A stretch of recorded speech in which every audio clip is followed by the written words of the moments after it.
Good evening. Welcome to the February 23rd meeting of the Penfield Board of Education. This meeting is called to order, and please rise and stand for the purple leaders of the Pledge of Allegiance. I pledge allegiance to the flag of the United States of America and to the republic for which it stands, one nation, under God, indivisible, with liberty and justice for all.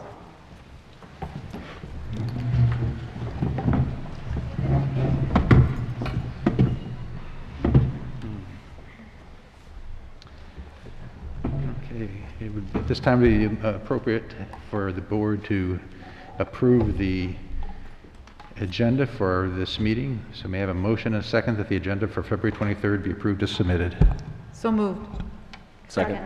Any questions or comments? All those in favor? Any opposed? Motion passes.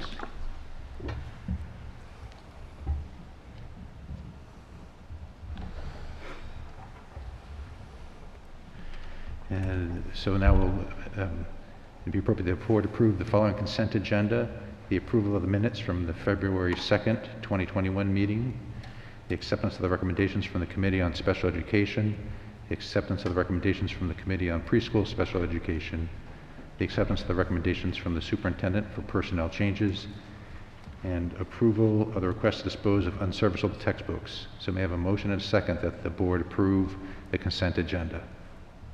So moved. Second. Any questions or comments?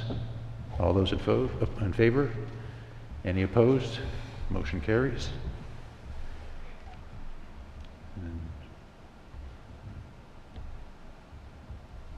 Okay, Treasurer's report. There is recommended that the Treasurer's report, including the cash report, the general fund cash report, the general fund revenue status report, the general fund budget status report, the school lunch fund cash report, and the school lunch fund revenue and expense budget report for the month ending December 31st, 2020 be approved. So may I have a motion and a second? So moved. Second. Any questions or comments? All those in favor? Any opposed? Motion carries. So we have no special reports, which brings us to visitor speaking time. This is the designated time for district residents to bring their comments to the board. The board encourages residents to share their opinions, voice concerns, and offer suggestions in a constructive atmosphere. Matters involving particular individuals or specifics of negotiations are not permitted during public session and should be addressed privately with the board president or superintendent. Comments brought to the board will be taken under consideration. However, this is not a time when the board can answer questions or engage in dialogue. A request to speak form must be filled out prior to the start of the meeting and given to the district clerk. Speakers are expected to identify themselves with their name and address before presenting and limit their comments to 3 minutes or less. The board president reserves the right to limit the amount of time of visitor speaking time based on the length of the agenda. Written communication to the board is also encouraged. So we have these, and then these are in the order in which we received them. So the first person is Jocelyn Berman.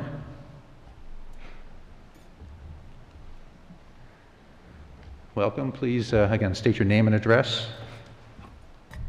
Thank you. I clocked this around 5 minutes because I think that's what it was last time, so I was not prepared for a 3-minute speech, so just so you know. No, I understand. I'll read as fast as I can. My name is Jocelyn Berman, and I live at 27 Sawmill Drive. I have 3 children in the Penfield School District. I want my children back in school full-time. However, I also understand that this is not like flipping on a switch, even if a majority of families want it. There are numerous factors to consider, including state-level guidelines and restrictions. I understand that other districts are open. Each district is unique and has its own needs and challenges. I genuinely want to know how local schools and schools in other states are managing this. People keep talking about barriers, but it's not that simple, and there are many factors to consider. Are other schools actually using barriers, or are they able to distance due to smaller class sizes or larger facilities? Private schools can limit enrollment. What would barriers look like? I've seen photos of barriers that surround the desks but not the chairs, so what's the point? How much would they cost? How long would they take to install? What would this do to our budget? Would programs have to be cut? Is this all really worth it for just a few months' time? I've seen claims that parents are willing to pay for and install them. Is that even allowed? Are those parents willing to accept the liability that comes with it if there is spread in the schools or if a student is hurt? What about busing? Would buses have barriers since the kids can't distance there? Is that even allowed or safe? What would that cost? We barely have the busing capacity for hybrid. How would full-time work? Even if parents are willing to drive their kids, bus schedules would need to be redone. And can the drop-off lifts fit more than double their current loads? What about other logistics? How about the 100% virtual students? Would they be impacted? Do we have the resources to still accommodate them? They won't get the same time or attention if they're just learning from a camera in the back of a classroom. How else would virtual teachers teach if all the classrooms need to be used by in-person students? What about lunch? Cobbles moved desks to the cafeteria for distancing. We need those desks returned to the classrooms. Would everyone eat in their classroom? How do we handle the increased hallway and cafeteria traffic? What about physical education? Would we even still be able to have that? Would we only send half the class at the time? What about library, typing and computers, music and instrument classes? The orchestra and band rooms at the elementary schools are too small to distance properly. Singing was banned last I heard, but it's hard to keep up with mandate changes. Kiss recorders goodbye. I personally have heard hot cross buns enough for one lifetime, but I know others might miss it. These are not insurmountable issues, but this is not a simple problem and there is no simple solution. When we reopen, we need to do it the right way.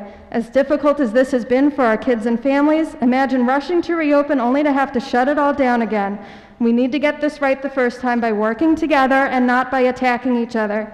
Tensions are running very high right now, and a lot of that frustration and anger is being unfairly directed at the district and its administration. They are community members who live amongst us, whose children go to school with ours, and who want the same things we do, a safe and fruitful learning experience for our children.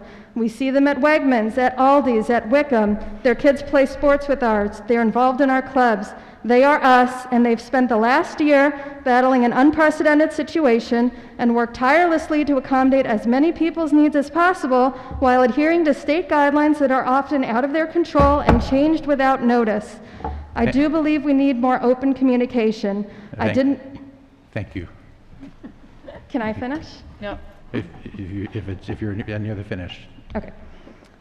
I didn't understand why alternate in-person Wednesdays are going to take until the end of March, but I also didn't assume there were nefarious reasons for it either. I think that when you are deep in the weeds in a situation, as the administration is, it's easy to miss the forest for the trees. I was happy to see the very simple explanation yesterday about conferences and meetings eating up the next few Wednesdays. Families just want to be kept more in the loop, and yesterday was a great example of that, so thank you. I am also happy to see that an advisory board for reopening is forming in furtherance of that more open communication. I plan to put my name in for that. I'm really almost done. And I would encourage others to do the same. What we need right now is collaboration and not mudslinging. Everyone needs to step back for a second, take a deep breath, and come together to work this out rather than throwing blame or accusations around. Let cooler heads prevail here. We all have the same goal and want the same thing. And please, please remember that our kids hear more than you think they do. When I was a kid, not going to school for a year. Thank you, okay. I'm almost done, I swear. Ma'am. Would have been a Please. dream come true. It's my last paragraph. Would have been a dream come true. It speaks volumes how much these kids love going to school, and those people on the stage play a big role in that. And if we want that love to continue, we need to be more mindful of our words going forward. So let's dial down the negative rhetoric, crank the empathy up to 11, and work together to open back up the right way. Thank you. Thank you.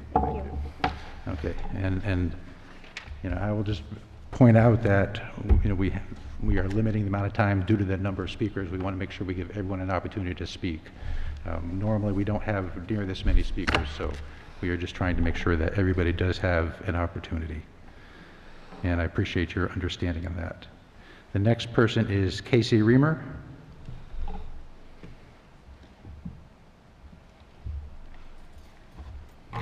Thank you, and please again state your name and address. Hi, I'm Casey Reamer, and I live at 36 Leonard Crescent. And I just came here tonight to say thank you. Thank you, Dr. Putnam. Thank you, Board of Education members, and the biggest thank you to Dr. Kenny and all the amazing teachers at Cobbles. It's been a very long year since all of this began. Last spring was very challenging. My husband is an emergency room nurse, and like many parents, I was thrown into full-time work from home remote with 3 children, and it was a challenge. We really had a hard time with getting the assignments done, getting them in while I was getting work done. And then you all asked for feedback in the spring and the summer, and I put that in my survey, and I know other parents did as well. And you really listened, and you came up with a solution, and I just really appreciate that. Nothing's going to be perfect. We are in unprecedented times, but my family is happy with how this year has gone so far. I have 3 children that are doing the hybrid this year, and the live instruction on the virtual days has been such a blessing to our family. My kids very much love getting to see their full class on Wednesdays, and it's also given us the opportunity to get to know amazing instructors like our virtual instructor, Mr. Pace, who we would have never connected with otherwise. So thank you. Thank you for listening to the feedback from parents and to really take that into account. I was also very worried about my kindergartner starting her education during a pandemic. I was worried about whether she would be stuck at a desk surrounded by a barrier all day long and whether or not that would affect how she felt about school going forward. But I shouldn't have worried because the kindergarten teachers at Cobbles, they made it a happy, exciting place for her. She walked into a room with yoga mats decorated like crayons and plenty of room for her kindergarten wiggles and lots of learning fun. I myself personally have really been making a conscious effort the last few months to look for the good in everything, and it is hard right now in a lot of areas of life. But one area that's not true for me is Penfield schools. My kids have bonded with their cohorts and their teachers in ways that I could have never imagined. And these amazing educators and leaders have all stepped up for our kids. And I really believe that they're going to come through this having learned kindness, resiliency, and flexibility. I realize that I sound like Pollyanna, which would make anybody who knows me laugh at that description. I'm stressed out, I'm burned out, I have also hit the pandemic wall. We have a lot of hard days. My kids have hard days. This is hard, but it is not your fault. And I really appreciate all that you have done for them. And I hope we get back to full-time next year, but you have all of my family's trust and support and gratitude. So thank you. Thank you. Thank you. Next up is Nicole Feltz.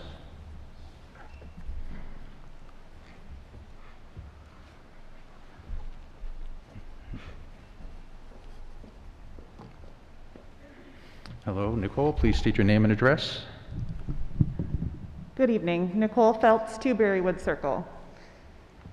So I am here tonight. I'm speaking as a representative of the Penfield Parents Advocating for Full-Time Learning group that we have formed in our community. Currently, we have a petition with 456 signatures, and I have a copy if you would like the petition. We're asking to operate full-time under the same guidelines you have given by New York State. Penfield needs to modify in order to get our children back. There's things to discuss like distancing at 3 feet, data safely in schools. Our positivity rate is very low. Students really are having mental health issues, and we're going to be going into another pandemic of mental health if we don't make a change. There are some teachers that we've talked to who support our movement as well. Through this advocacy group, we don't speak for 100% of the parents. There's virtual parents, and many of them have taken interest in our cause and want to make sure their families still have access to virtual learning. This petition takes that group into consideration as well, and we ask that synchronous learning be looked at if we bring back children 5 days. We have undertaken this petition to demonstrate to this board how strongly this district feels about in-person learning.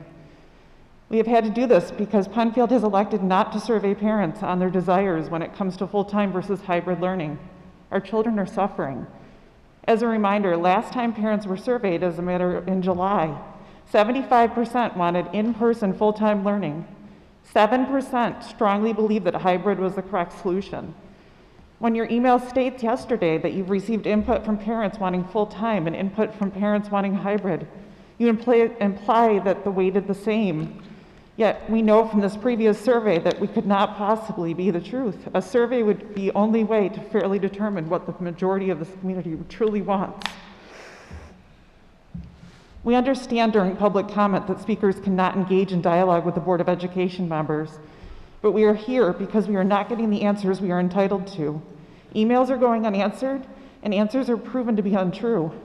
We will provide the following to you in writing, but we are here now to respectfully request the following from you. We would like answers within a week, if that is, indeed possible.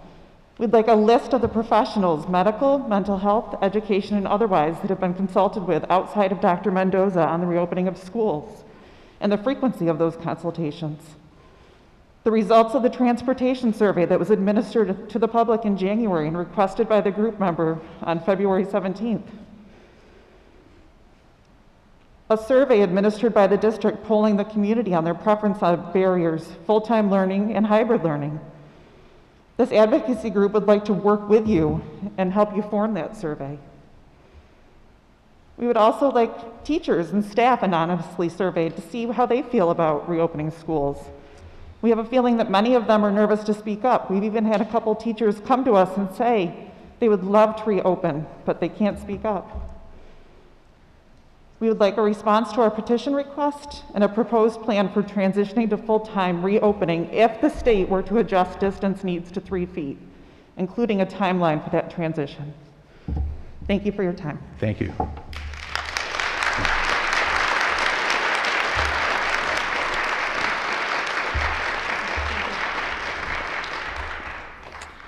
Okay, next is Sean Anderson.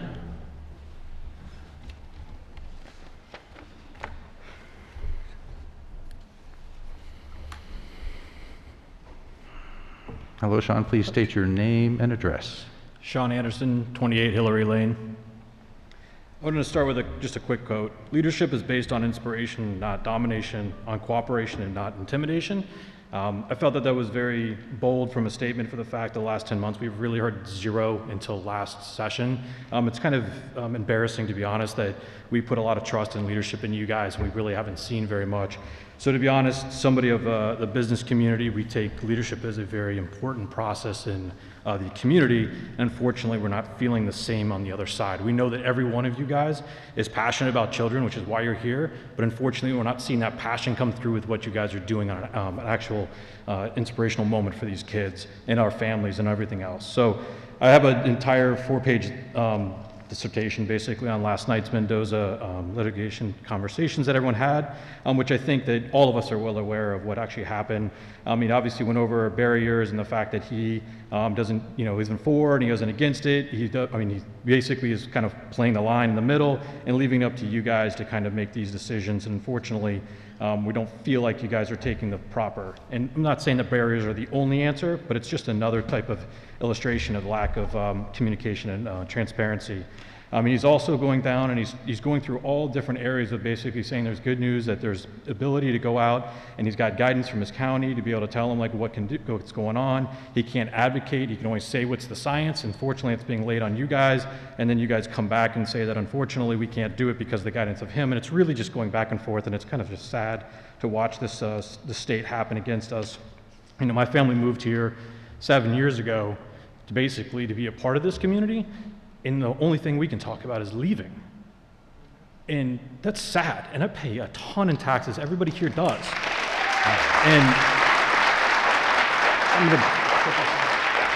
It's just becoming a very frustrating situation when the only thing you can think about and talk about is leaving it and not wanting to be here. Like, why would you want that for our community? The businesses are starving. Like other businesses outside of here, nobody's trying to, everybody wants to work together, just work together, but you guys aren't giving the guidance. Sending an email once a week or every 2 weeks is kind of sad too. Like, I can do that, I can be an email bully and sit behind everything, but really it comes down to you guys actually taking the actions and being a part of it and coming down and getting out off of up there on your pedestals and come down and be with us. Like down here, like don't be up there and calling shots. It's just a sad state of affairs. So I'm going to leave you on that. Sorry I didn't stay with the guidance I was given, unfortunately, but I think there's just a tremendous amount that you guys can do, and you're just not. And just give us that time of day that we deserve as families that are like literally flexing every single day to be able to be here. I mean, be the good role model for these kids that they admire and failure and all the different support that they need. We do this daily. You do it daily.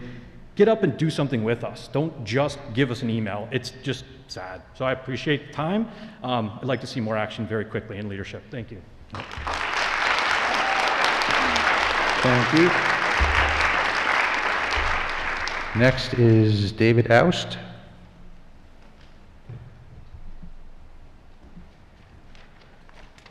Again, please state your name and address. David Aust, 6 Cali Ridge.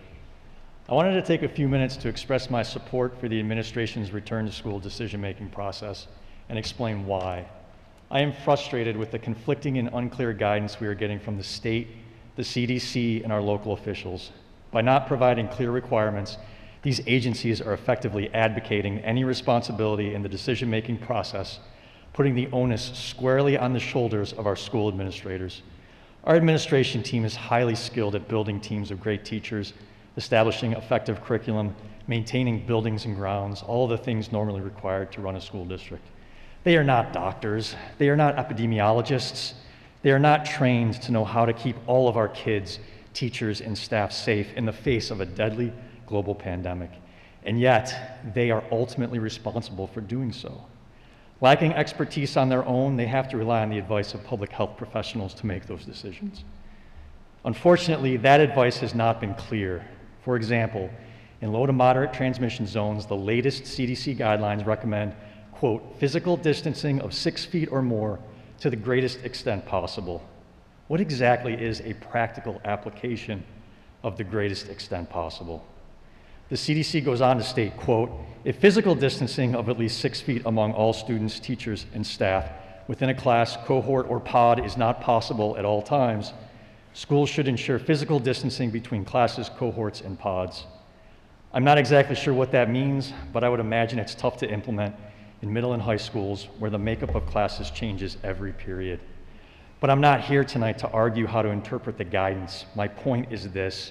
The guidance on how to safely return to school full-time is not clear, it is not consistent, and it does not consider practical application. Please don't vilify this administration for an approach that errs on the side of safety for all stakeholders involved, including children, teachers, and staff. The administration would be remiss if they were to base their entire strategy on a single viewpoint taken in isolation. In the face of unclear guidance, I commend their focus on establishing a solution that prioritizes the health of the entire community.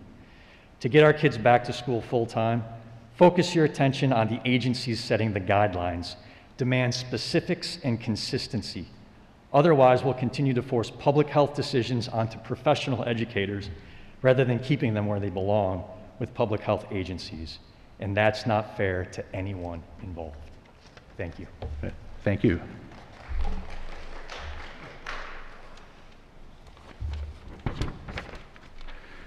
Next is Sean O'Brien.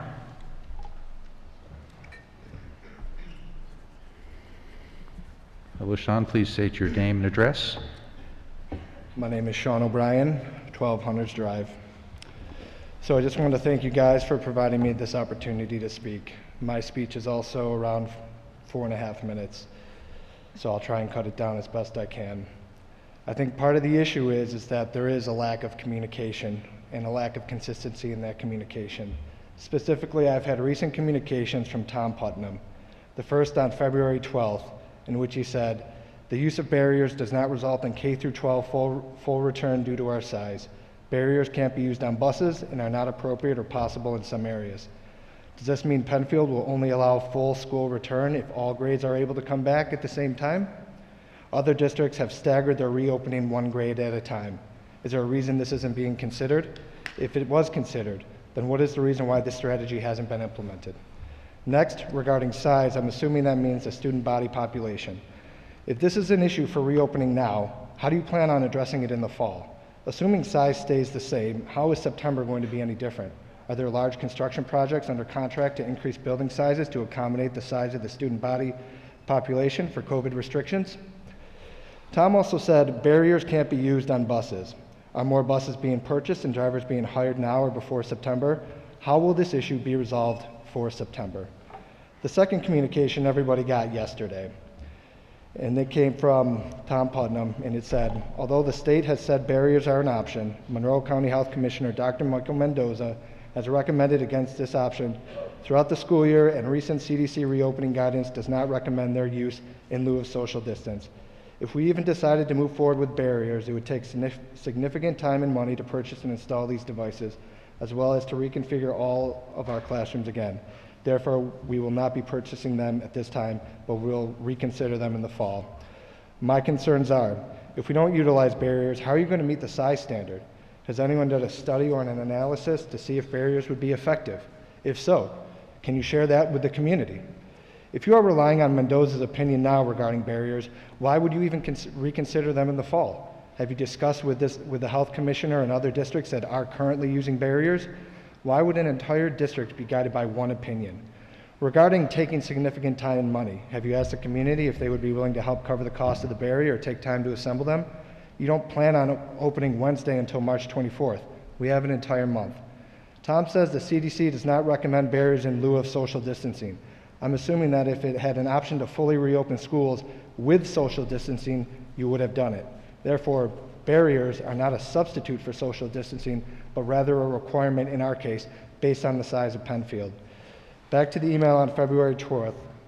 We are committed to a full reopening in September, but can you please clarify what this commitment means? Does it mean you're currently working on a plan to reopen fully in September, given the current set of facts and circumstances? If barriers aren't a solution for you now, then they won't be a solution for you in the fall. If size is an issue now, size will continue to be an issue in the fall. If transportation is an issue for you now, it'll continue to be an issue for you in the fall. I fear your commitment is disingenuous and you're hoping that one of these agencies will let you off the hook, because if not, I don't see how you can keep your commitment. Which leads me to my last concern for this meeting. If we are not able to find a workable solution to get school to reopen this year, and can't guarantee we will have a fully reopened next year, why would anyone pass a budget for the next school year?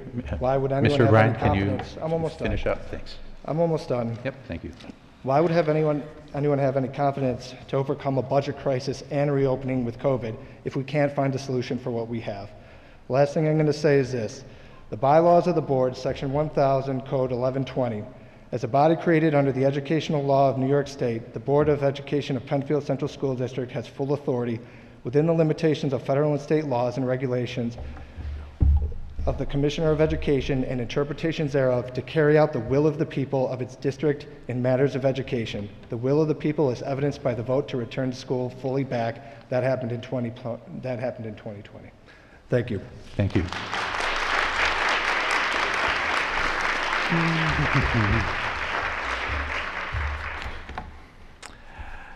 Next is, forgive me, it's Michelle Muratari. Michael. I'm sorry, Michael Muratari. Boy, I got them both wrong. Welcome, Michael. This? No, up's better. Like that. My name is Michael Miato. I live at 25 Golden Heights Road. I'm a 6th grade at Bayshore Middle School. I came from Hills Hill while I was part of the Student Connection team to help Mr. Nelson and other adults understand what students needed and wanted. I am very interested in joining Student Council so that I can continue to fight for students' rights. I feel like it's the right thing to do to come before all of you on behalf of the students. Kids are not getting the education they deserve. Kids are not learning to their potential when they are not in school 5 days a week. Wednesday is a free day where kids are not learning. Kids are not smiling, they're not happy. I'm not happy at school, even on the days I go. You don't need to smile to know kids are not happy. My brother gets 3 free days a week because he has no scheduled classes. This is not a proper education for anyone. When COVID first happened, I was on my way to a championship basketball tournament. That was canceled. We were undefeated during the season. I couldn't play soccer as I've done every single year because of COVID. I miss my friends, I miss my teammates and everything. That used to be normal. How in the world can you let kids play sports again but not let them go back to school? This doesn't make sense to me, even though I can't wait to play sports again. But sports won't help me with my future success. Only an education will help me succeed in life. Please open the schools 5 days a week. Our future depended on it. You have the power to make it happen. Thank you.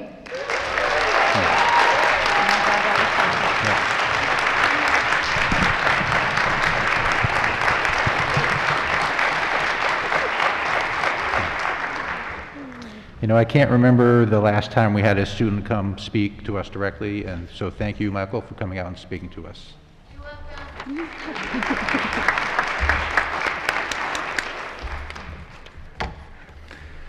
Next is Lauren Lutt.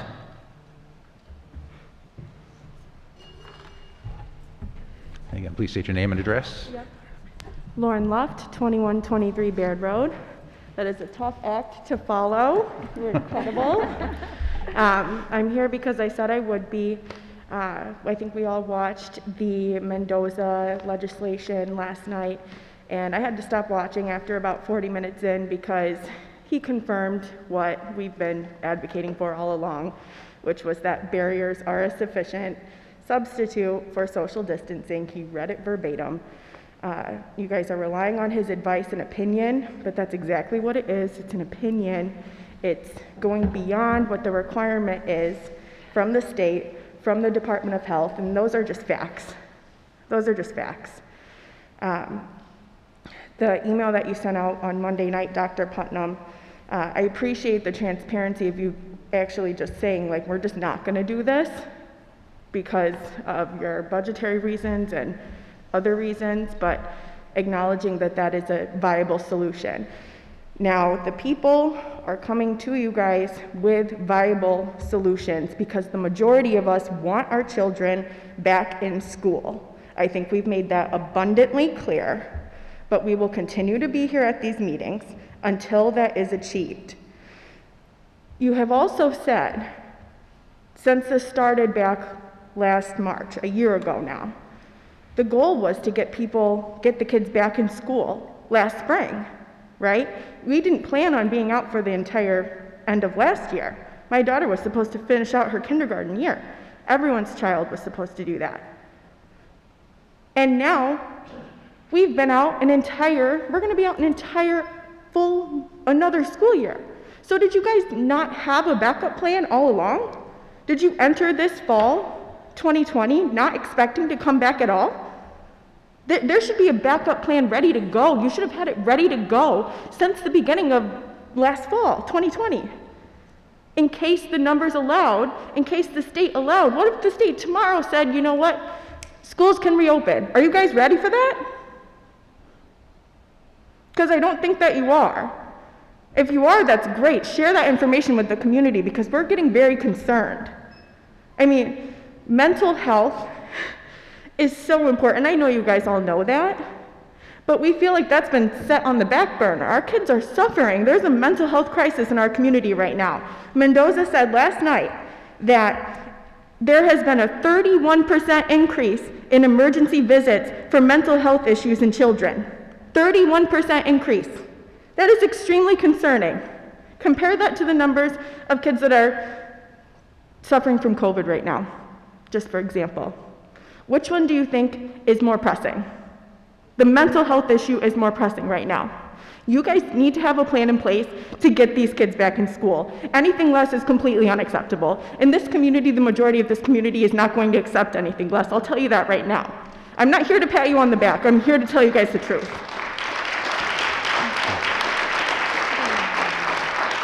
What I am going to do is very quickly share some testimonies if I have time. How am I on time? Oh, you're a little over, so if you could wrap it up, that'd be Okay, great. I'm going to share just a very few words from students within the community so you can hear them, because not all of them can be here tonight like this brave young man. My sixth grader can't handle the stress of distance learning in the spring. Previously a happy kid, she began having panic attacks and became very socially withdrawn. She is now receiving counseling and is on medication, but is still struggling immensely. No amount of support will replace in-person learning and socialization for her. My son is in high school, and until the pandemic, he had his nervousness controlled. Now he's had to start medications, increase his dose twice, see a therapist weekly. He's never had depression, yet in his assessment, he came back with a very high score for that as well. All right, thank you, Ms. Luff. I think I need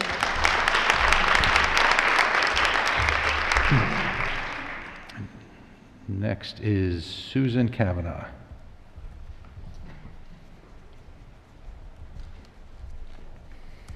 Hello, Susan, please state your name and address. My name is Susan Cavanaugh, and I live at 15 Vixen Run, and I apologize, I also prepared for a 5-minute presentation, so I'll do my best to try to keep it as short as possible. Respected members of the Penfield Board of Education and Dr. Putnam, 10 years ago, my husband and I moved into this district with the sole purpose of family in mind, the family we did not yet have, but knew we wanted to raise in a district with one of the best reputations in this county. Up until this last year, we had been proud to be Penfield parents. However, tonight, while I am still a Penfield resident, I'm no longer a Penfield parent. My husband and I made the decision to enroll our child in private school right across the street for this academic school year. And while this decision was painful in many ways, including the expenditure of tuition in a high-tax district that we intentionally chose as our home for the caliber of its schools, I have to tell you that moving to private was the best decision we have ever made and has proven to be the best money we have spent. I want to assure you that I understand the challenges you have all faced this past year. I also understand that providing an education for kids has never before come with the added responsibility of protecting them from a new virus amidst conflicting guidance and many different stakeholders. Many parents have asked me for my thoughts regarding private versus public education. Having made this move, we have had our eyes widely opened to the inequities of the public school system. In essence, this district has continuously made poor decisions and has done very little to speak out in support of our children. In private school, kids remain in full classrooms up to 30 students per class, are less than 6 feet apart without the use of any barriers, and with the exception of masks, have had the privilege of normalcy, including PTA social events in September. And next Tuesday, the school will celebrate 100 days of in-person instruction, 100 full-time days, not 43 like most Penfield children. After that, they will have 73 total days left, 73 in-person days, 5 days per week, not 30 like Penfield schools will have left. Any Penfield parent hearing these numbers should be outraged, and I assure you, many of them sitting here tonight are. Private schools are beyond capacity at this juncture, and they have found a way around the 6-foot guidelines safely. Why? Because that is what they are. They are guidelines, not rules, not mandates, not laws. With all of this in mind, I stand here in full support of each and every parent asking you to reopen schools fully now, meaning 5 days of in-person learning, and to express my deep concern for the viability of this district if you choose to operate the status quo for the remainder of this school year. We keep hearing that the 6-foot rule is what is holding you back. For the past 2 months, I, along with all the other parents,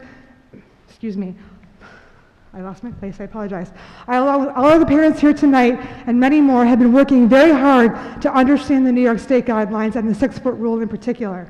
We have communicated with state officials, our county health department, other school boards and superintendents, and parents. What we have learned is that many schools have already fully opened in the state, many of them as early as last fall, and many of them using barriers and/or less than 6 feet social distance. With respect to barriers in the reopening plans, Dr. Mendoza said last night, if the schools had proposed that and chose to go that path, they could have done that.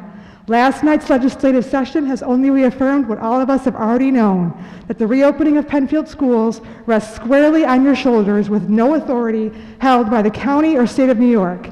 These guidelines have never prevented you Ms. from Cavanaugh, totally can you reopening. just I'm wrap it sorry, up, that please? first speaker went over time. I'd like to finish, please.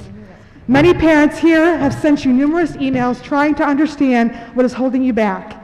It seems that when obstacles can be removed, you insert 10 more that continue to block your ability to reopen. So I ask you, what do these obstacles continue to be preventing you from fully reopening this spring? Do you need assurances that barriers pose no liability or risk?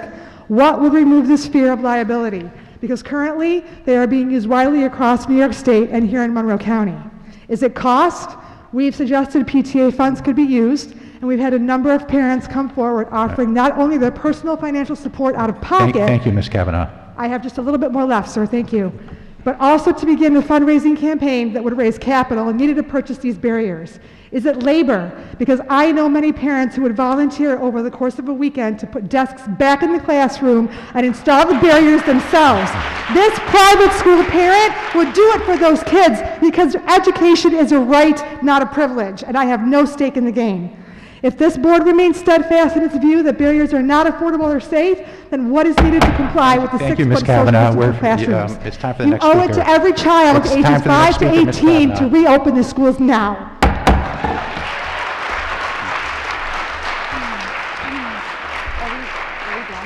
No, we're not done yet.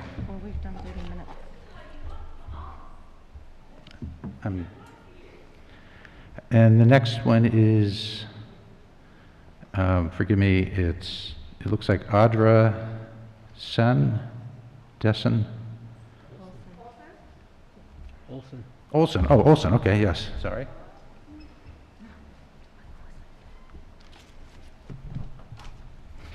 Hello, Audra, please, your name and address? My name is Audra Olsen. I live at 107 Pennicott Drive. And just to start off, if this was going to be a 3-minute limit, you should have notified people ahead of time just so we could have prepared better. But I'll start with, I originally planned to talk in detail about the failures of the leadership we have seen in the administration of the past year. I wanted to talk about the 3-month delay laptops resulting in students being disadvantaged in learning, or the avoidable and inexcusable bus crisis that no other district has had to experience but Penfield, or the construction snafu that resulted in Scribner students losing yet another day of instruction time. But I only have 5, 3, 4 minutes, I don't know. So today I will focus on the district, how the district has failed to do its part, spreading untruth along the way to get kids back to schools. Let's start with the Wednesday issue. Many are just happy to see it resolved and to have a date for Wednesday's instructions to begin. But we need to address the reality of what has occurred.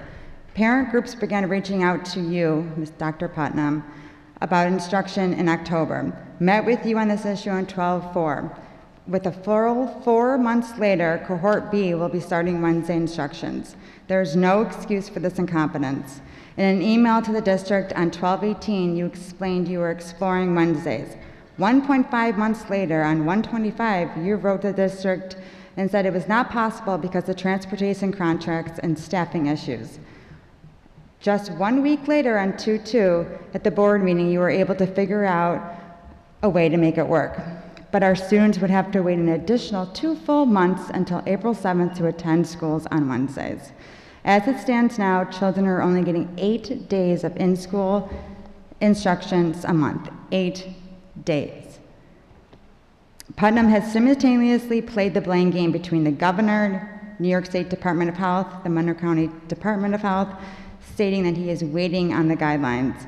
On 11/12, Putnam sends an email to the district saying, it is essentially important to continue to follow the Monroe County Department of Health mandates and recommendations to minimize the risk of spread and exposure. We now know that this is untrue, that the Monroe County Department of Health didn't issue a mandate. In fact, Mendoza stated last night at the legislature meeting he has never even seen one district's reopening plan. Last board meeting, Putnam blamed the governor and the New York State Department of Health, stating he is waiting on guidance and balks at barriers not being approved. A few days later, he tells parents he is only following guidelines from the Monroe County Department of Health. Putnam went so far at the last board meeting to blame the SED and stated even if he wanted to, He can't submit updated reopening plans because the portal is closed. I emailed the SED personally, and they confirmed that the portal is and has always been open, and it's only used to submit plans after it is approved at a local level. Putnam spoke with one of our advocates in the week of 2/2 regarding barriers. First, he says that the funding is not a problem, that the district has plenty of money. He discusses keeping the teachers' unions happy, blamed a closed portal again, as well as the New York State Department of Health and the governor. 2 weeks later, tells the same advocate and subsequently the whole district that he won't purchase barriers because they are costly, thus full-time return is not an option for this year. Parents have priced out the barriers at $15 per student and are willing to organize a fundraiser to cover the cost. Okay, Ms. Olsen, can you wrap that up, please? Yeah, I'll wrap it up in a minute. One final topic, communication between parents and the district. Dr. Putnam, you have made yourself the one point of contact for any grievances or questions that parents have for the district. The problem is you are not accountable or responsive, and the system does not work. I emailed you several times with no adequate response. August 2020, I submitted an email request for the survey results of parents who wanted hybrid versus in-person. You told me after reviewing the survey results, they were discarded. Subsequently, I received the results from my PTA president. Thank you, Ms. Olsen. No, I'm not done. Ms. Olsen, thank you. No, I'm not done. And when I required, the district clearly did not want parents to see the results that show that they were not active. February 17th, I requested results of the bus survey. Thank you, Ms. No Olsen. response, except for you to state that I made very inaccurate and false statements in my email, to which another parent and myself both asked you to elaborate on which part of my email was false, to which no response again, because you and I both know that my email is very accurate. You have misled parents and taxpayers in Penfield. I mean, I can up too. I have 2 sentences. No, you can't do that. Thank you, Ms. Olsen. You have misled parents and taxpayers in Penfield since August by giving us excuse after excuse of why Penfield can't reopen. This demonstrates the lack of transparency, honesty, directness with the community you serve. Parents deserve not only communication with the district, but the truth. Yes. Thank you.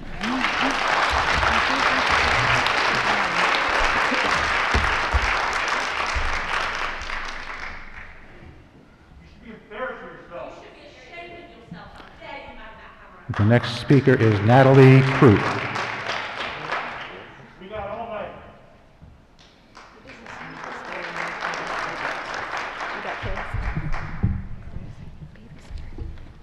I'm Natalie Krupe, and I'm in 9th grade. Do I have to say my address? I'm sorry, just state your name and address, and that's fine. Okay, 15 Sweet View Lane. 43 days. As of today, 43 days is how many days I've been taught in person during my first year of high school.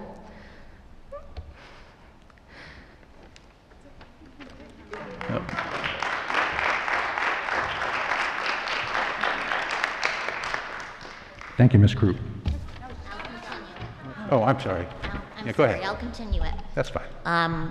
This, first of all, was not written by me, just to let you know, and I came home and she wanted to attend the board meeting, so here we are.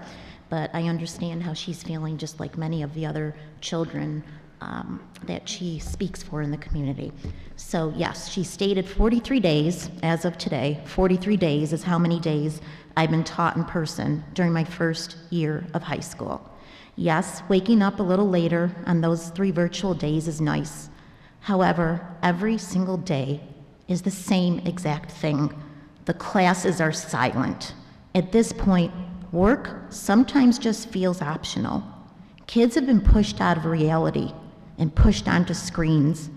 We are missing class, friends, and extracurricular activities. We're missing the small human interaction that shapes us each day, a smile from a friend, the praise from a teacher when we answer correctly, even just small conversations with each other. Through my research, I read about Liam Cavanaugh, who's an 11-year-old boy who used to love to raise his hand at school, to be called on first, as his mother said. Liam became so frustrated and isolated that he wrote a 42-page note repeating over and over that he wanted to die. He shared it with his teachers in a mouse click using Google Classroom. Every day I wake up and I cry, says another 14-year-old girl who's been hospitalized for depression 8 times since all of this began. These are just some of the stories of our most vulnerable students. There are thousands more like this. Please stop depending on the leadership in Albany for direction to reopen for full-time instruction. This leader has failed our state in so many different ways in regards to even handling our elderly in the nursing homes. Even Dr. Mendoza, who we are supposed to be getting direction from, has stated that he and his department have zero authority with respect to opening our public schools for full-time instruction. Our elected board members, district representatives, and Dr. Putnam, are you making the students' needs in the Penfield School District a main priority? Whereas I understand that superintendents and boards of education in other districts across the state have fought for students to attend school in person full-time. Fight for the seniors who don't get a normal high school experience. Fight for the little kindergartners whose first school experience has been significantly impacted. Fight for the children who are the most vulnerable at such a young age. I understand within our Penfield School District community, we have many stakeholders that need to come together. Our teachers, our bus drivers, our support staff, our administrators, our board members, our parents, and our students. We can work together to overcome anything that we set our mind to. We are Penfield strong, so let's start to make something happen. Less talk, more action.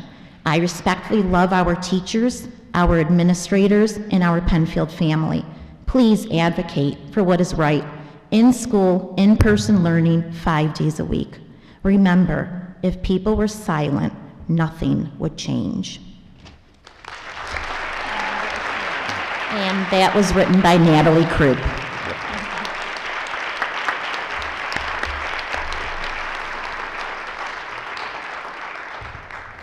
Thank you, Natalie.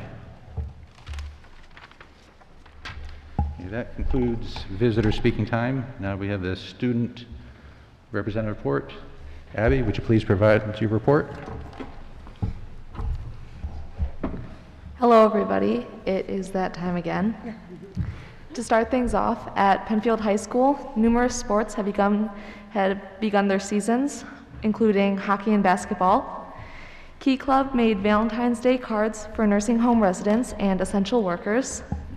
Multiple students won awards for their artwork at the RIT Virtual Student Art Exposition. I was actually able to view the art virtually, and it was quite impressive. And the robotics team held their Week in Robot Week, where there were episodes each day of break describing the different aspects of robotics. At Cobbles, both Cobbles and Harris Hill raised money for the American Heart Association. At Harris Hill, Miss McAlpine's class is learning about the importance of self-talk to help solve problems. And students in special ed classrooms took a break to decorate some Valentine's Day cookies, something that I wish I had in my current schedule. And at Scribner, Principal Hirschler subbed in and taught a 5th grade class. At Indian Landing, throughout Black History Month, students were asked to describe Black Americans that inspire them, including Simone Biles, Harriet Tubman, and Stephon Diggs. And to celebrate Black History Month, a career night was held for students K through 5 and their parents to attend. I was able to see a picture of the Zoom screen, and it's kind of weird to say, but it was a full Zoom, and it was great to see that many people had attended. And lastly, for district-wide news, Valentine's Day was February 4th, and all students had a week off from school for February break. Oh, and at Bay Trail, the PBIS committee helped to plan a before-break celebration with lots of different activities for students to take part in.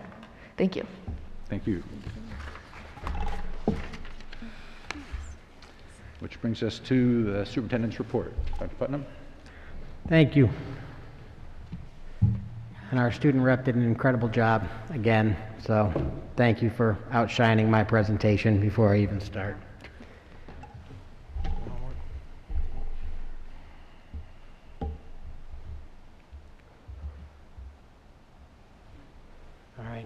Dr. Driffill might be my, oh, here we go. All right. So we have some student staff updates. I do have some Penfield Central School District updates around COVID reopening and our equity audit.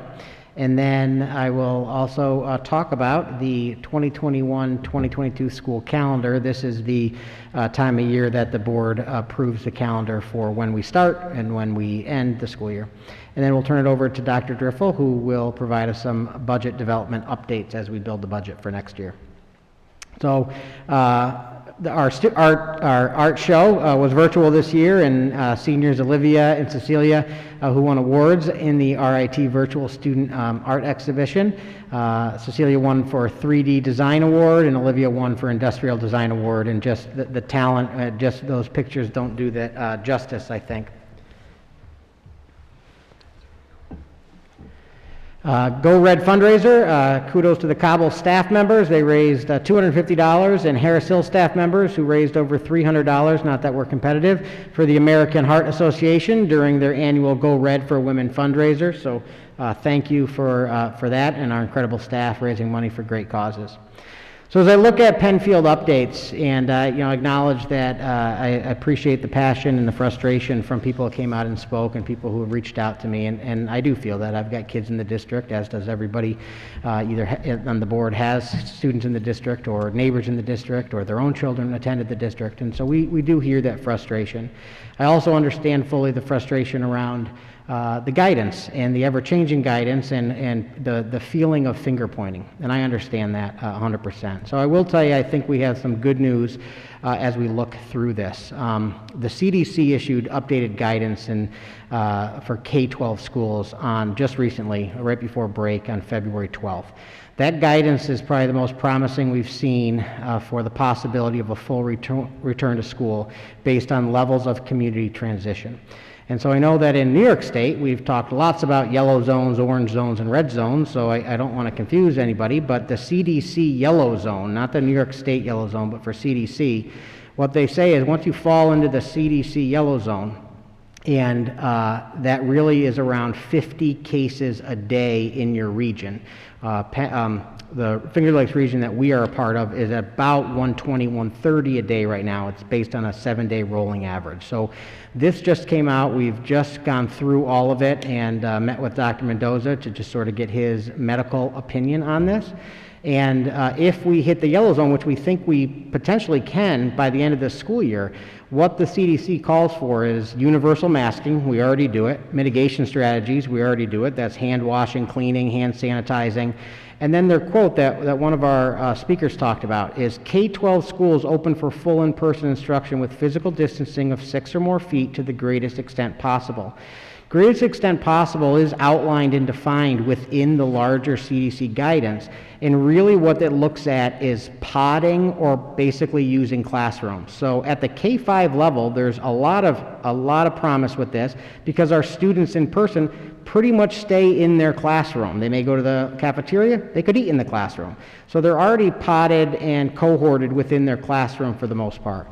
At the upper levels, middle school and high school, it takes some work, but we're going to start digging into the CDC guidance now that it's out, and there is some hope. The biggest piece with this, and this is where the frustration lies with all of us and with our communities, is around who do we answer to?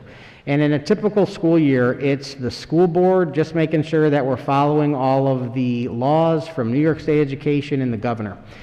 This year with the pandemic, the New York State Department of Health is also involved. They're not typically really a group we worry about because as long as we're following all of the vaccination requirements, we all know we've got to hand those forms in for our children. So we have been starting to advocate now that if New York State Department of Health can support the CDC guidance, this will allow us much more flexibility for a full reopening. I'm interested to hear from people, and people have emailed me. I haven't gotten an answer yet, so if someone does know in the community and wants to email me a school district that's open, not with barriers, but with less than 6 feet, because I do know of 2 counties who submitted plans at 3 feet, and they were both shot down by New York State. So I'm interested in that, and I'm interested because with the CDC guidance, it's not about a shift to 3 feet, it's really back on that yellow zone and using universal masking and the 6 feet or greatest extent possible, which is defined in more detail and is something that we're very, very hopeful for this school year. I also want to be sure when I talk through this, I don't ever leave out our 100% virtual students. That was an option required by the state, and one that I support and the board supports. We know that our trying to build a virtual program in a short time frame, we know we can continue to work on that and make that better. But as we talk about the possibility of a full return this school year, I don't want virtual families, those who are 100% virtual, to feel like they will be left out. So I want to be clear and honest that if we are able to return to school 5 days per week this year, this school year, that our 100% virtual students will continue to have that option for the remainder of the school year. We are unsure on whether 100% virtual option will be a state requirement for next year, but we are going to continue to plan for that and dig into what we currently are doing and what we can do better for next year if that does become a requirement. We're going to continue to provide updates here. I do a COVID update at every board meeting, and then also through emails that we put out. And we'll try to be as transparent as we can. I know there's a lot of guidance and people are reading it all differently, but at the end of the day, it's all about getting kids back and doing it in a safe manner that we don't have to turn around and shut down schools the next day. So the next steps here is important. So what we will be doing is we've been working on this for a while now, but we're going to be forming 4 reopening advisory committees. There'll be one for K-5, because just like this year, it's different. I've talked about this at board meetings before, is that typically our 4 elementary schools do try to create a schedule that's really similar, but it doesn't have to be exact. I do like consistency, but we know that our schedules are a little different at the 4 elementary schools in a typical year. With COVID, they've had to be really lockstep because we know that our 100% virtual students at K-5 are being taught by teachers from across the district. And then our special area teachers are doing virtual work on Wednesdays, and they are from all different buildings. So we really need to make sure that our reopening plan for September is focused on K-5. So there'll be one K-5 advisory committee, one for Bay Trail Middle School, one for the high school, and also one for 100% virtual K-12, and really looking at what we can do virtual K-12 as we go into next year, if that is a requirement. A request for parent and guardian volunteers is going to be emailed out later this week. We are going to be asking and trying to make sure that we have parents in each of those 4 areas. I want people who are currently living through 100% virtual to be on that committee, and parents who have students at the K-5, students at Bay Trail, and student at the high school to be on these committees. Obviously, the committees have to be a workable size, but the communication will be from those committees to be able to share out all the information that we're looking at and trying to dig into. The committees are going to also have parents and guardians, like I mentioned, teachers, staff, administrators, and where appropriate, students. I do think that we heard from some incredible students this evening. I think especially at the secondary level, bringing students into some of those conversations is critically important. You know, I have a 2.5-year-old. I don't know if he's ready to sit on an advisory committee unless you're watching Flushed Away on HBO. The reopening committees are going to focus on the existing and hopefully new reopening metrics with the task of scheduling a full return for September 2021. So lots of questions. What changes? Well, we have some probably difficult decisions. If nothing changes in the guidance, one of the options might be, and it takes time, but we've got time to do it, is a complete redistricting of our K-12 families. Something that we haven't really looked at in this district because people love their elementary schools. But if it means getting everybody back in, then maybe it's redistricting our 4 elementary schools.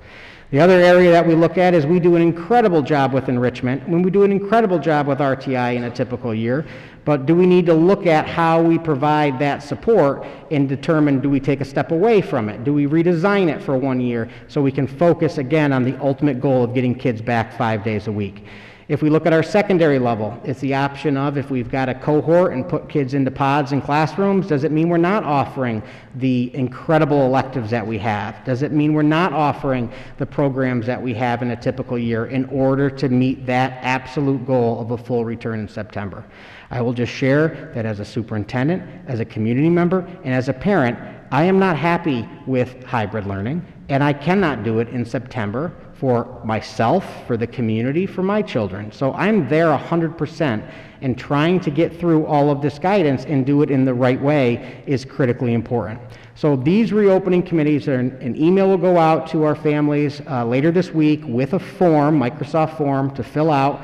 We're going to be looking for people who there'll be a statement on what is your personal and professional, what do you bring to the table? You know, we want people there. We want people who have that ability to really dig into that and have an open mind and look at the guidance. And then work with teachers, our staff, administrators, and students where appropriate to really dig in and start looking at what we can do. We have plans, we have ideas, we have measurements, but at the end of the day, we want to make sure we get as many stakeholders in these reopening advisory committees. They're advisory, which means that they have to, whatever the plan is that's created, we have to verify that it can meet all of the regulations that we have to support, and that obviously it fits within the budget that we're currently building. But I'm very hopeful those will be focused on September.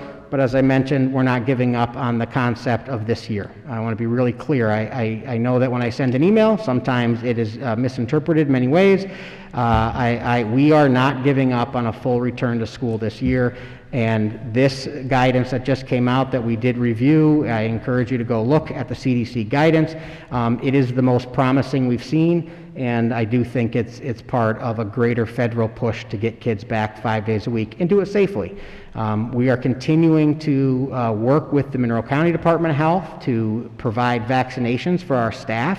That process, just like it is for everybody else in the community, is extremely slow. It is not moving as fast as anybody wants it to, but we're working hard because we do want to make sure that people have the option of that vaccination. It's not required, but we do think that that's important, and we're hopeful that we can continue to get more vaccinations for our staff K-12. I will shift a bit here and talk about diversity and equity, because while we're dealing with a COVID pandemic and a continued push for return to school and lots of time and energy continuing to look at the guidance and continuing to find a way to do it safely, we're still running a school district in a world that is not perfect. And so we've talked about this diversity and equity COSER. So this is, I'm going to put Dan on the spot, because Dan, I couldn't remember what COSER stands for. Cooperative service agreement? Yes. Good job. Cooperative service something. So basically we use BOCES and if we can get a huge cost savings if a number of districts join together to purchase something. And in this case, way back on January 5th, Superintendent BOCES Dan White and our BOCES board member Lisa Latin came to present, and one of the things they talked about is the new diversity and equity service that BOCES was bringing on. And so BOCES, since that last meeting, hired Tasha Potter in the role of Director of Diversity and Equity Planning to lead the initiative and support districts who join the COSER. Mrs. Potter was previously in the Greece Central School District. She is an absolute incredible asset to BOCES and to the district as we join that COSER for the remainder of this year and into next year.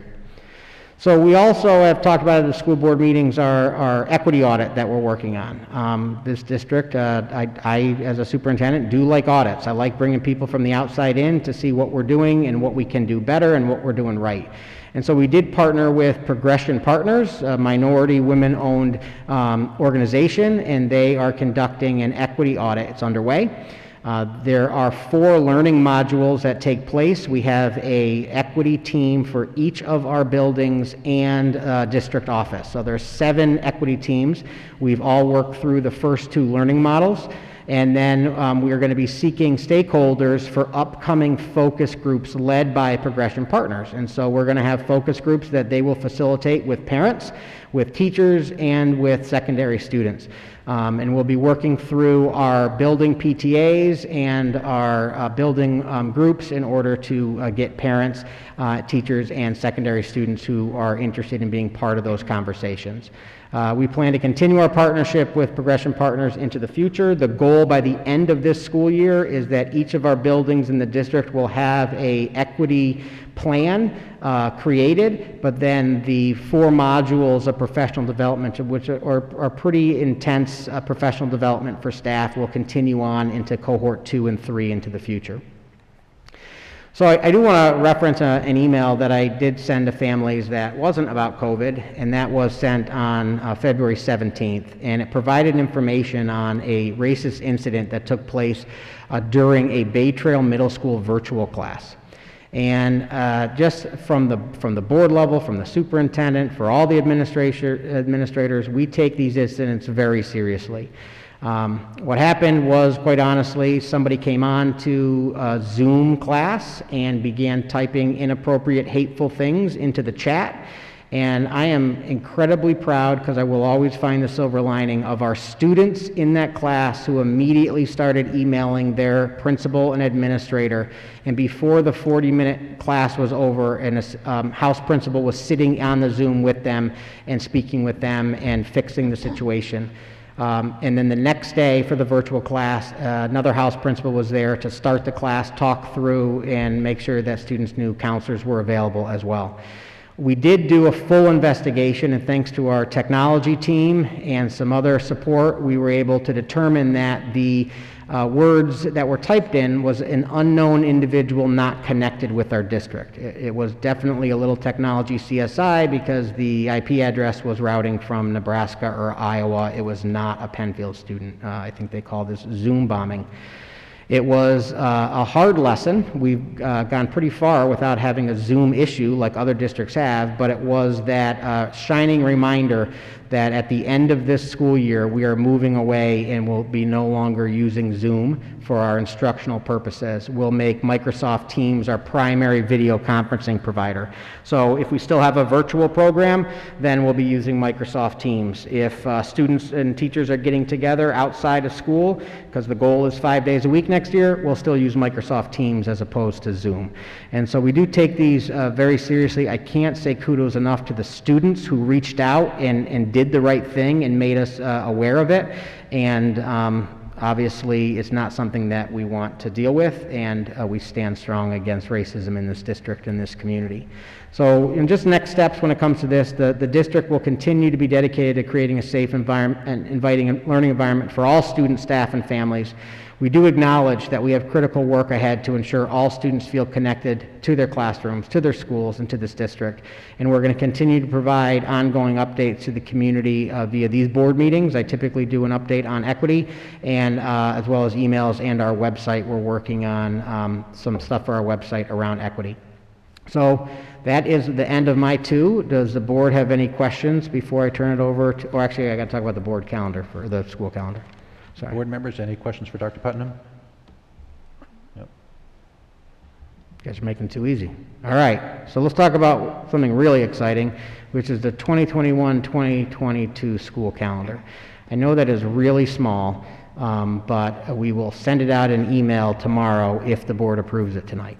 So the biggest pieces here is a reminder for the board and for the community. These school calendars aren't made in a vacuum of just Penfield. So we do work very closely with BOCES 1 and BOCES 2. So every year there's a calendar committee made up of private schools, public schools, BOCES 1, BOCES 2, and we look at the calendar. There are a number of mandates we have to hit. We have to have 180 days of school. We have to, some are contractual. Some districts can't start until after Labor Day. Some can start before Labor Day. We have to make sure that we have days in for Regents exams and state testing.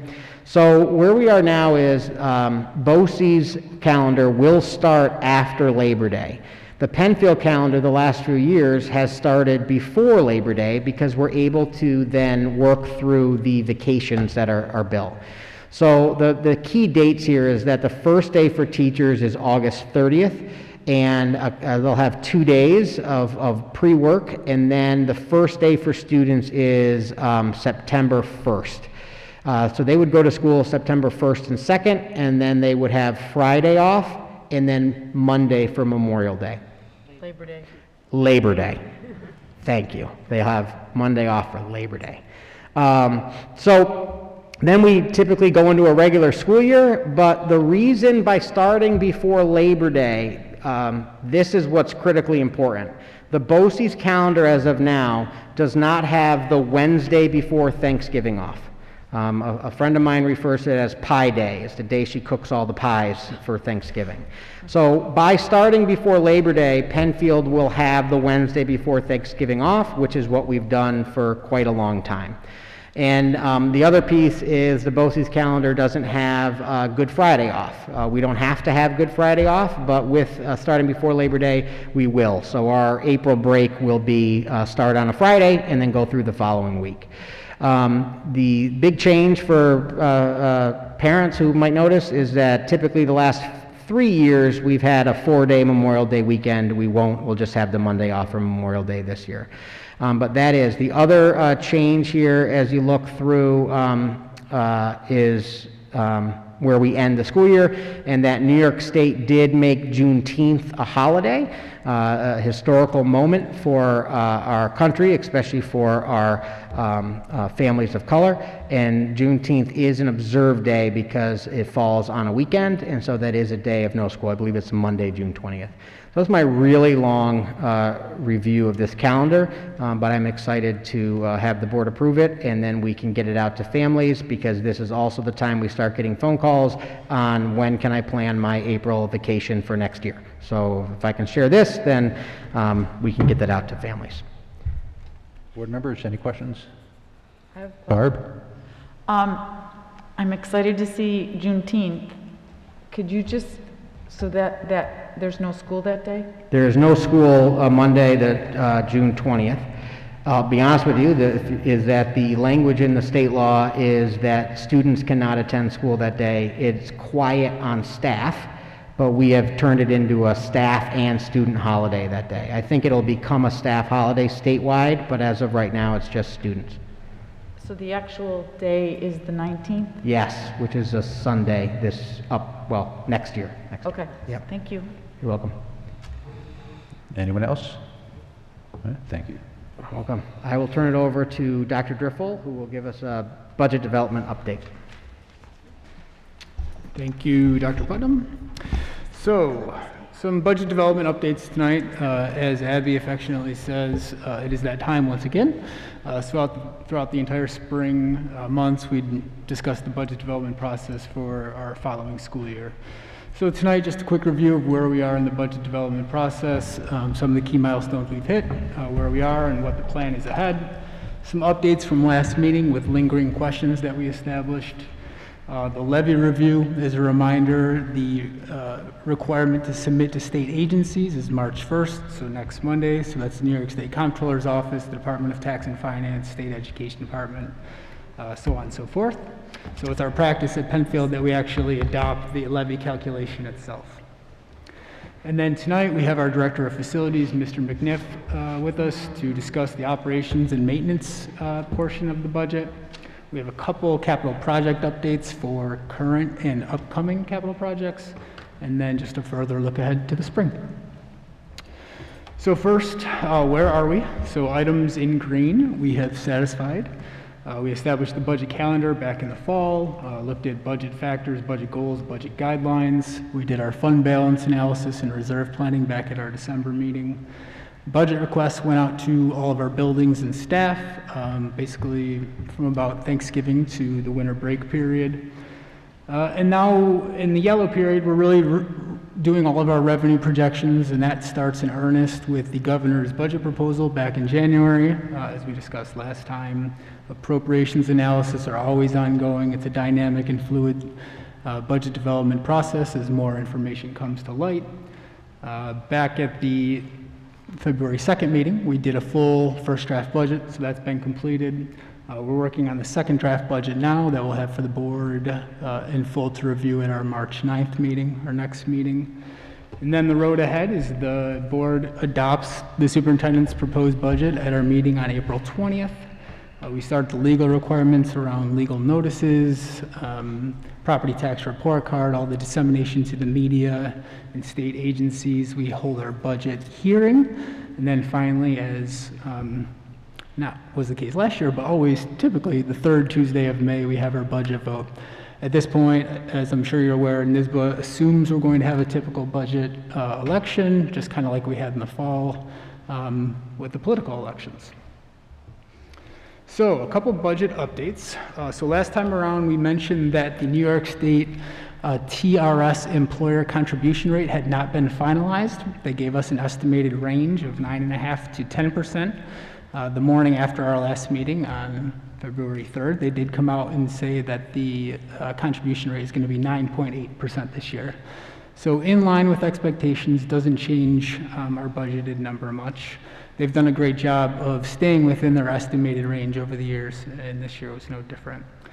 We did receive our initial requests for services from Monroe and BOCES and all the cross contracts between Monroe 2 and Erie 1 and Wayne Finger Lakes BOCES. Those initial requests are due this Friday, the 26th. We have met with our Director of Technology, our Assistant Superintendent for Instruction and Curriculum, and also our Director of People Services, Mr. Dreschler, to identify what our expectations are with BOCES. This can still change.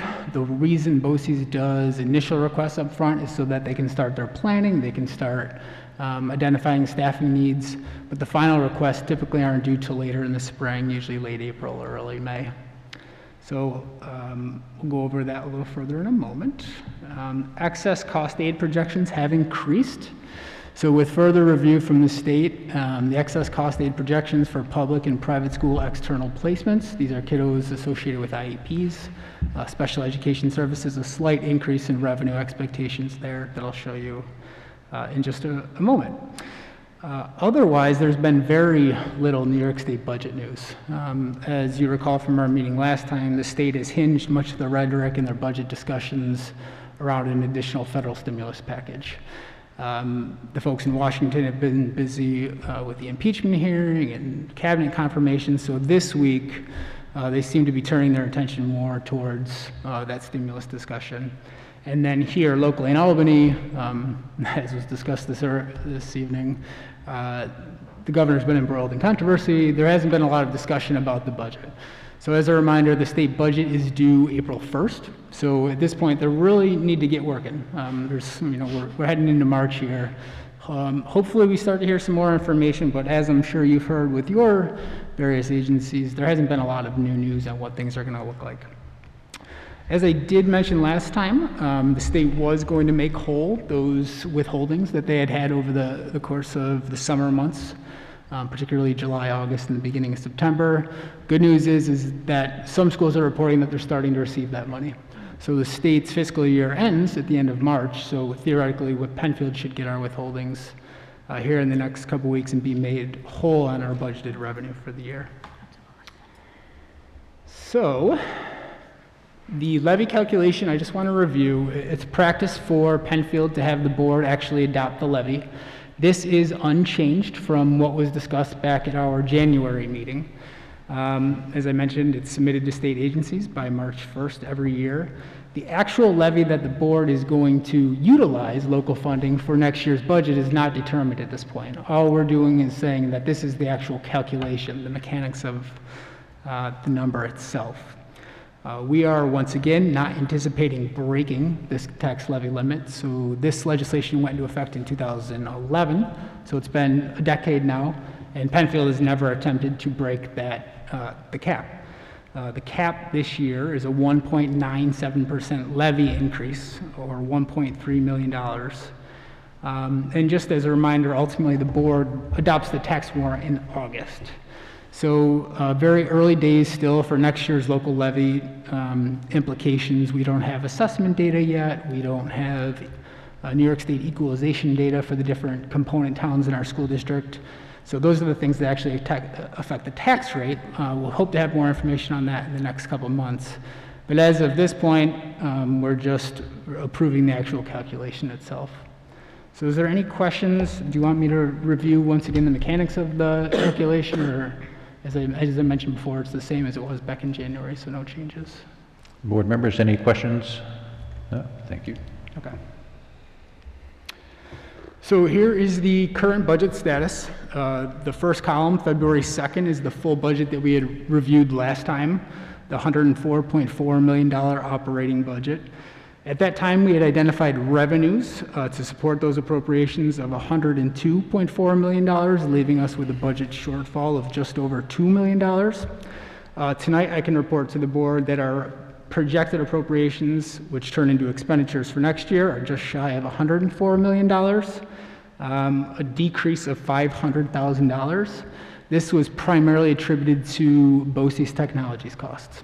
So as I mentioned last time, I thought that number would come down a little based on current year spending and what the actual numbers for next year would look like. Because we had such a massive influx of devices for this year, next year in terms of our one-to-one readiness and software, we're actually in pretty decent shape. So that's the primary reason for that drop. Right now, currently, that only projects as a 1.3% increase in spending. That is a smaller increase in spending than what we've typically had over the years. And then, as I mentioned earlier, the excess cost revenues projected up a little bit, about $20,000, and that's what attributed to the increase in expected revenue. So as of now, February 23rd, that leaves us at a projected budget shortfall of $1.5 million. But at this point, it's still very possible we'll have increased state aid. It's still very likely that we'll appropriate fund balance, as we've typically done over the past, as a designation to reduce taxes. So as a takeaway from last time, we're still in very good shape. Situation is still dynamic. I'll note in a couple slides some of the outstanding factors that we have ahead of us in terms of our decision making. But at this point in the game, February, still 2 months to go before we actually adopt the budget, things are progressing pretty smoothly.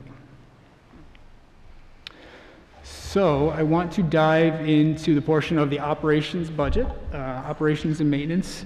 Our buildings and grounds supervisor, Mr. McNiff, is here. He can answer any questions as I kind of walk through some of these pertinent budget items. So operations is, first of all, just the overall staffing of our facilities department, particularly on the custodial side, custodians, head custodians, cleaners, so on and so forth. Projected wage increases next year of 5%, not that the wages themselves would go up 5%, but that we're anticipating an expectation in increased staffing in this area with the new square footage that we'll have ready to go for next fall, the 12 new classrooms. So that, along with the normal wage increase, is shown there. Our utilities costs are everything related to heating oil, natural gas, electric, water, and sewer, down a little bit from our historical average. Looking back at the past just 10 years or so, this number has come down hundreds of thousands of dollars. And it's primarily attributable, what we think, to the lower cost of natural gas over the years with the fracking boom. So that's why we have a slight pullback this year. Service contracts are just the typical outside agencies that service our buildings, things that we don't do in-house, whether or not it's advanced labor, specialized things, very steady year to year. Professional development just relates to the training for these staff members.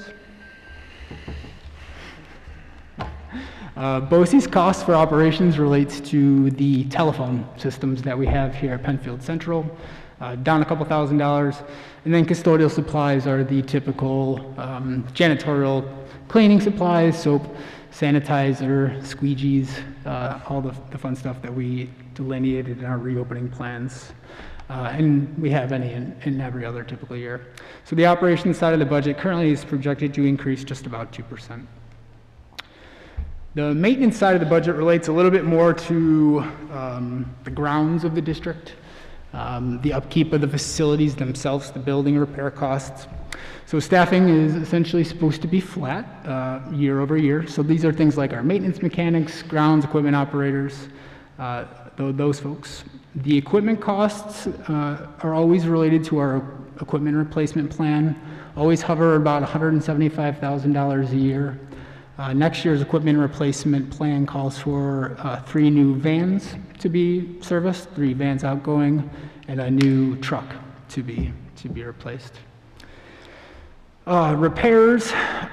This is an area that we always find ourselves relying on budget transfers at the end of the year, transferring money in.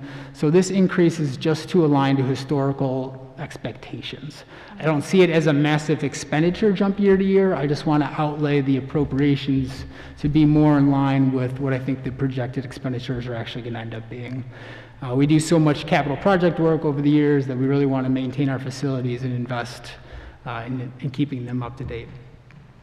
Grounds work is typically everything associated with grass, tilling, drainage, soil, so on and so forth. The playground chips that need to be replaced on an annual basis, all of our playing fields and all the associated maintenance with that. Again, one of those items that we often find ourselves transferring money into at the end of the year, so increasing it to align to historical cost projections. The BOCES costs here are related to the Genesee Valley Safety Liaison that we utilize, that service. They help us out with capital projects, asbestos designations, anything associated with substantial completion of projects, building inspections, occupancy, fire reports, all of those really fun things. And then just supplies for the maintenance side is typically for our maintenance vehicles, so gasoline, tires, fuel, some of those items. So an increase, as I mentioned before, but not necessarily new money increase, just kind of more of an expectation of what we've always spent in this area. So quickly pivoting in the realm of buildings and grounds, just a couple project updates. So for the 2018 project, our classroom additions project, it's coming along swimmingly. We expect the project to be complete still by the end of this summer, and those 12 new classrooms ready to go for the fall. We do have some additional funds in the budget, and one of the things we've been working on in our OACM meetings, our owner, architect, construction management meetings, is identifying can we do any work that was already contained within the scope of the approved budget of that work with some of the extra money. So years back when this project was bid, we had an alternate for the boiler replacement at Bay Trail Middle School. At the time, we couldn't award the bid based on the rest of the project costs for the budget. So at this point, we do think we have the money associated to do this work. We've engaged our architect to make sure the designs are still good. Because we've already bid it, we're working with the contractor to ensure that they would honor that pricing, the previous pricing. And based on some of the discussions we've had with Mr. McNiff and our construction management team, we think lead time would still allow us to have this completely installed by the end of the summer.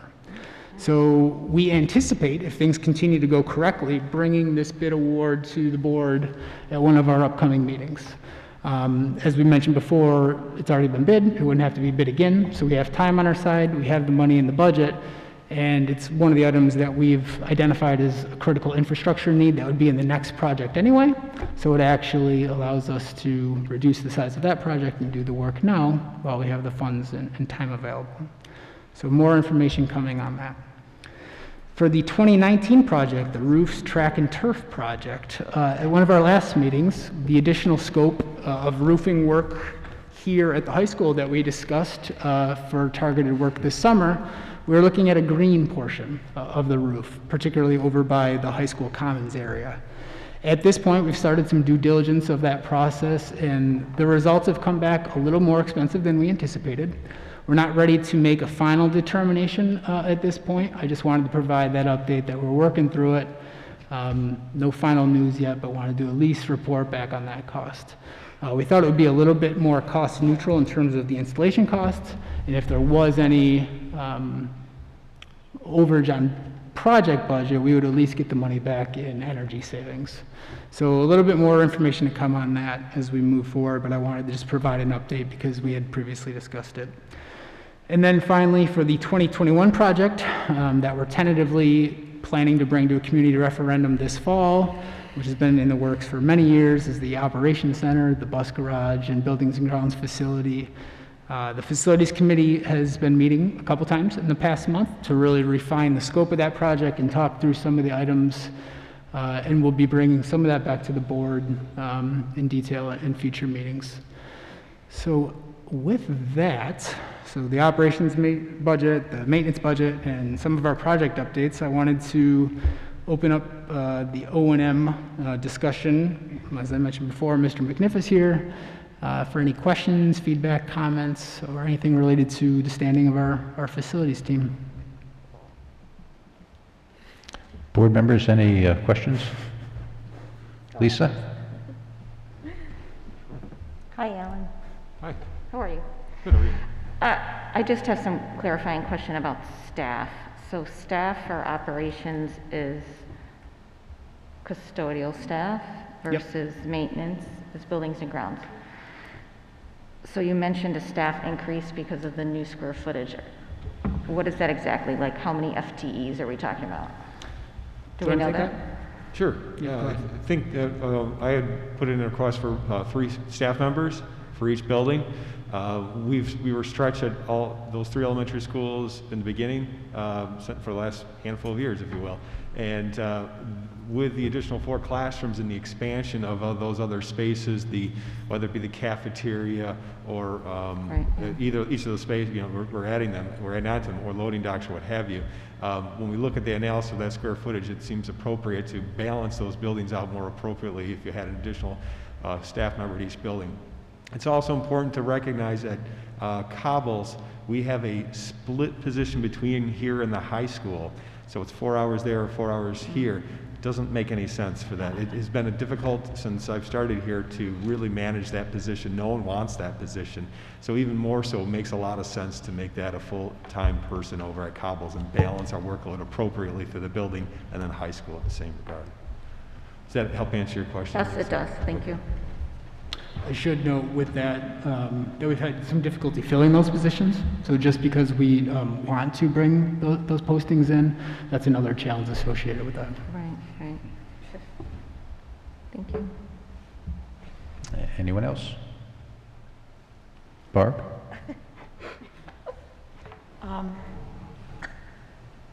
So the possibility still exists for a rooftop garden? Possibility exists, yes. Anything's possible, Barb. We have received just preliminary costs for all of our roof additional scope items, but we're vetting through some of the details for all the roofs on wind requirements, because there's new wind requirements, uplift for sections of roof now we're adjusting, so therefore some of those costs are going to be revised. Now we'll have some of these updated code implications for that too.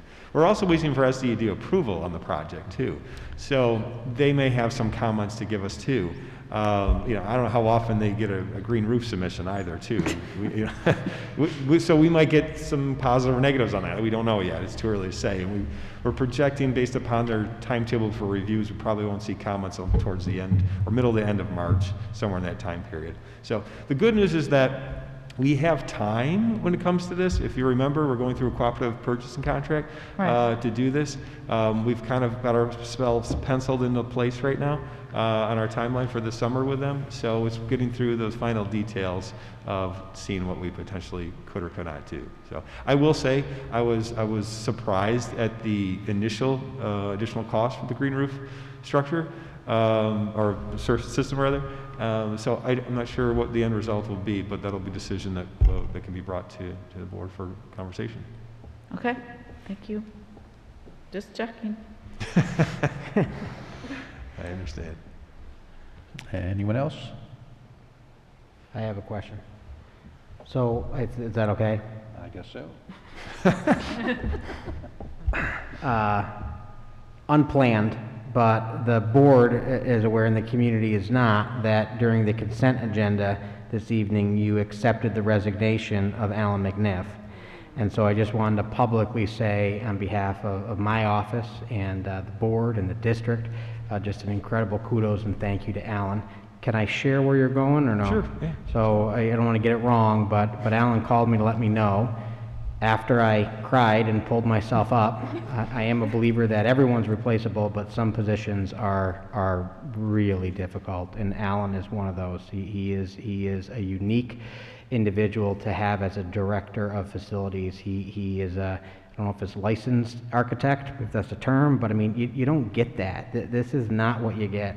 I will say, I'll steal some thunder from Dan, but I know that when Dan took over for Mark Sansucci, I think Mark Sansucci's statement was, enjoy him while you got him, because we knew that Alan would be somewhere else at some point. So Alan will be the Director of Facilities, is that the title?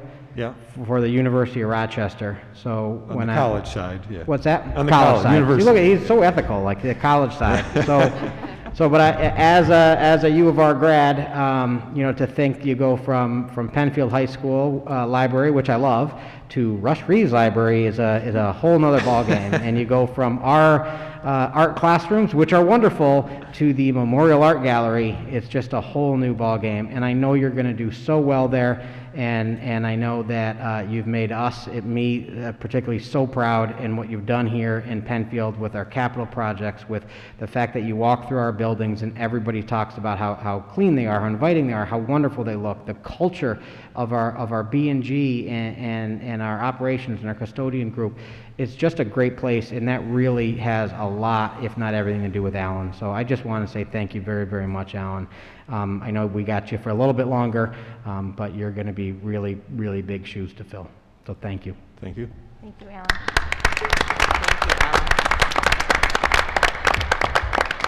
I wish there was more I could add to that. I also cried. I just wanted you to know that you did. I wish there was more I could add to that, but again, we appreciate all that you've done for us, and we wish you the best, without a doubt.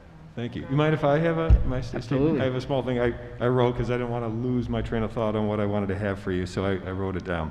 I normally speak off the cuff, you guys know me. But I want to thank the district for offering me the opportunity to work with such a great group of people that truly care about the students of this district. This district has given me the opportunity to gain vast experiences and growth opportunities, which I have greatly appreciated.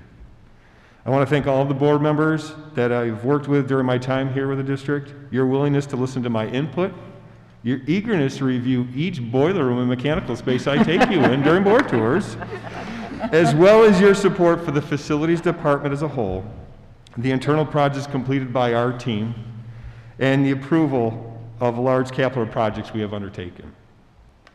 I truly believe that the learning environment has a significant effect on our students' ability to retain what they are learning and the ability to increase their creative development.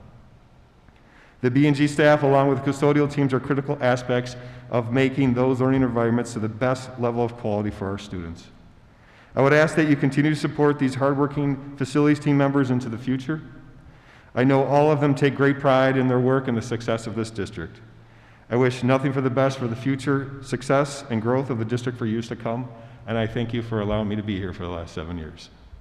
Take care. Thank you, Alan. Is this where we tell them that you actually didn't approve the consent agenda? Right. Is there an amended? Oh, I just thought of something. Does the U of R have a rooftop garden? I'll find out, Barb. They probably do. We probably do someplace. Just find out how they do it. And I'll be available if you guys ever want to talk to you. Okay. I'll let you know what they got. Thank you. Thanks, Alan. I bet you strong. Yeah, they probably do. All right. All right. Thank you again, Alan. It's been a pleasure working with you. So just before we wrap up our budget discussion, some of the outstanding questions that we have, some things that we're keeping an eye on here as we move into the next couple months. Obviously, state budget developments, as I mentioned before, they only have a month to go pretty much to get their state budget wrapped up for the next fiscal year. And then within that state budget, obviously, what is the education aid implications for Penfield Central? Local funding requirements. So we're adopting our tax levy limit this evening, but what is our actual levy going to be? As I mentioned, I don't anticipate breaking that limit, but we may not necessarily be up to the cap either. And then any fund balance utilization, appropriated fund balance, or potential use of some of our reserves to close any shortfall that exists at the end of the process. And as I mentioned before, local tax impacts. So we have the ability as the Board of Education to set the levy, but then the tax rates are a byproduct of the assessments in our towns and the state equalization rate that's assigned to each town. So we'll be keeping an eye on that and apprising the board of that information in the next 6 to 8 weeks or so. As I mentioned last time, we still don't have our insurance costs, the actual insurance costs, things like our umbrella policy, cyber policy, glass policy, so on and so forth. We're working through our agent with that, but as soon as that's refined, we'll bring some more clarity with that. Starting next week, we're going to start some more detailed conversations around our anticipated enrollment for next year and then the associated required staffing for all of our learners. External learner placements, so those of our kiddos that attend programs at BOCES or attend programs around the county at different placements, is still yet to be finalized this early in the process as individual annual reviews are taking place. So if there's any associated expenditure differences there, we'll be sure to capture it in our budget discussions. And then, as we mentioned last time, we still have some collective bargaining outstanding with 2 of our units this year. So we'll see how that goes. So as I mentioned, March 1st is the levy calculation submitted to all the state agencies. At our next board meeting, we'll have a full second draft budget and formally adopt the ballot propositions that I'm going to show on the next slide. For review. March 23rd, we'll have any further budget updates, particularly germane to the state budget. Hopefully we have more information at that point. That state budget is due on April 1st. By April 3rd, we need to start disseminating budget legal notices to the media and on our website. At the April 20th scheduled regular meeting, the board will adopt the 2021-22 school operating budget. Our annual budget hearing this year is on May 4th, and then that third Tuesday of May, the 18th this year, is the statewide budget vote and board election. So for that May vote, we have identified some ballot propositions formally from informal conversations that we've had throughout the spring. The first of which being that school operating budget. Appropriations are ongoing as discussed tonight, but we are not anticipating breaking the levy limit to support those appropriations. Number 2 is the land purchase at the corner of the Jackson and Plank roads. That's a 40.1 acre parcel at an estimated cost contractually of $802,000. That money is paid from existing capital reserve, so there's no associated tax impact. As we've discussed many times, this is the hopeful site of our next bus garage and buildings and ground facility. The third proposition is our bus purchase. This is from capital reserves. That's the actual authorization. So this year we're looking to buy 7 large buses. It's an $870,000 spend, including the associated trade-offs. We've budgeted $480,000 of budget funds, so the actual authorization is the difference in the reserve utilization from our reserve bus purchase reserve of $390,000 to make up the difference in that cost. The fourth proposition is a new 2021 capital reserve for buildings. So the 2 existing capital reserves that we have, the 2014 and the 2016 capital reserve for buildings, are now fully funded. Both of those reserves will go towards that operations center project that we're hoping to bring to a vote later this fall. So for the new reserve, the tentative reserve authorizations would be 10 years or $25 million in aggregate, whatever happens fastest, whatever happens soonest is how that works. So if we go the full 10 years and don't fund that reserve up to $25 million, we're beholden to the 10 years. If we fund the $25 million in 5 years, that reserve becomes fully funded. So that's how that works. And then the fifth proposition is our Board of Education trustee election. So any questions on any of those ballot propositions? As I mentioned, at our next meeting, we'll ask the board to formally adopt those propositions. Board members, any questions? Lisa? Yes. The land purchase is also aidable, is that correct? State aid? It should be, yes. Okay. Yeah, good point. So when we actually go to submit that project to state aid, it should be an aidable expense because it's associated with people transportation. Okay. I have one more question. Please. When we establish the new establish the new capital reserve, we're just establishing it for the future, is that correct? That's correct. Yep, essentially what that serves as is a new savings account for the next capital project. So we obviously will continue to have work. We have a lot of square footage, a lot of facilities, a lot of traffic. Our next building condition survey will take place next fall of 2022. And usually in that comprehensive survey, which is typically done every 5 years, but it was delayed this past year, you identify all the immediate needs, all the semi-pressing needs, and then things that you can think about and associated with a 1, 3 to 5 year timeline. So we'll see how that goes, but usually that's the impetus of the next capital requirements for the district. Gotcha, thank you. Yep, you're welcome.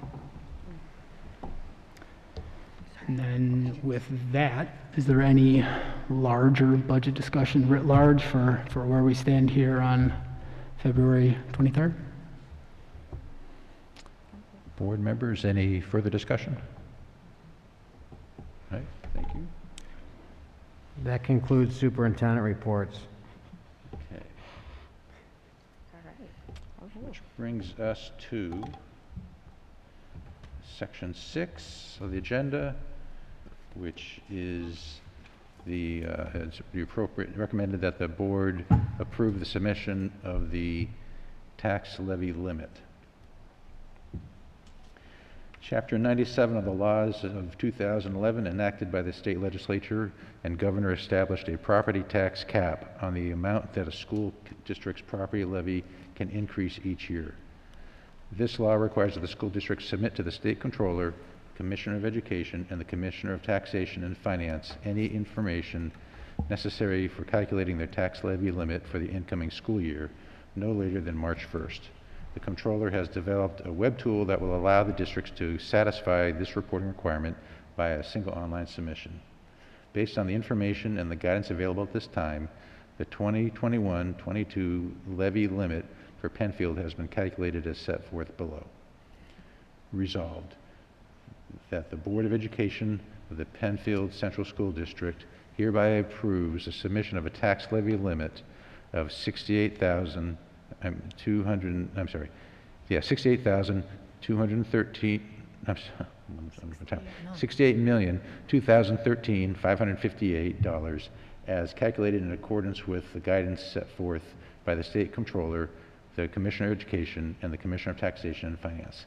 This levy limit represents an increase of 1.97%, and further be it resolved that the tax levy limit plus all exclusions as set forth in the law is hereby established at $68,213,558. This maximum levy increase after exclusions represents an allowable increase of 1.97%, and further be it resolved that the superintendent is authorized to submit any necessary revisions to the tax levy limit and/or tax levy limit plus exclusions should new information become available. This amount will be reported to the Board of Education. May I have a motion and a second to approve this resolution? So moved. Second. Any questions or comments? All those in favor? Any opposed? Any opposed? Motion carries.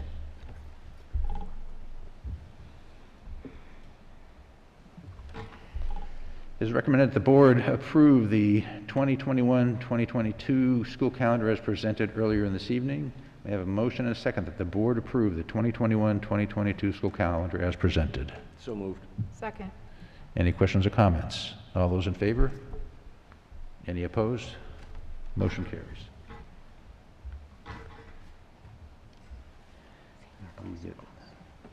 So we have President's remarks, which we'll talk about the legislative committee. We had the Monroe County School Board Association had a legislative committee meeting on February 4th.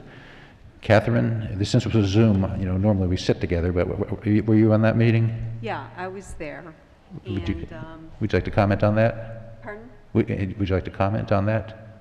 Yes. So all of the newly elected representatives of the area, and I'm not sure there were any, incumbents that were there, but it was a very well-attended It was almost like our breakfast, almost like our legislative breakfast. Right. Everybody but our congressional representative was there. And we were able to, all of the Monroe County School Board members of the legislative committee throughout the county, we all met and via Zoom. And it was it was very refreshing to be able to talk to our legislators and representatives about the frustrations that our community is feeling and what we as school board members are feeling, and administrative and teachers, and how everybody is trying to cope with the situation at hand, and how the the lack of consistency with the guidance. And really there was quite a bit of a discussion about the governor's leadership and how we just really have to wait and see which way the wind blows sometimes with him, because a lot of the advocacy that has been done up to that point in time,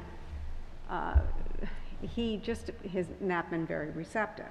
So our new representatives really heard us. Some have taken action. I know that Samara Brook has written, and well, for those who don't know, she has written to the governor about guidance, reiterating what us and other school districts are saying, like we need some consistent guidance. And so in her position in the state Senate, I mean, she's very aware. And this relationship that the Monroe County school boards have with our elected representatives is it's very effective and very powerful in the Albany area. Our reputation kind of precedes us, and they're receptive to us, and they are looking forward to this relationship, with this new relationship, and we were very encouraged. But it's still going to take time because we are dealing with the governor. So, however, we are in touch, we have established contact, we have made connections, they are accessible to us, they are accessible to the community, and it was a very, very positive meeting. So it was great. Yep. Yes, I agree. And then it was good to see as many representatives as we had.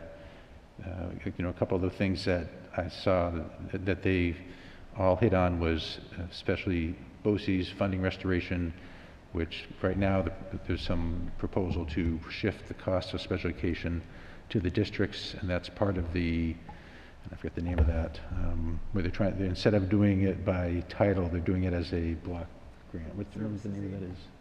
Services aid, right? I'm sorry? Services aid, is that what you're talking about? Yep. The consolidation of the different aid Consolidation, and that basically changes the dynamics of how the budgets are done, where rather than we being funded essentially by specific title responsibilities, so we get money for a title we're supposed to comply with, they would just give us a block of money to fit all those titles, and we'd have to figure out how to make it work.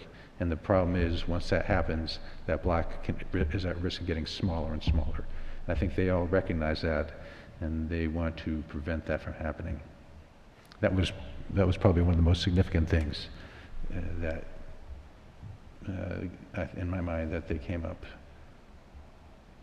I have a question for Catherine.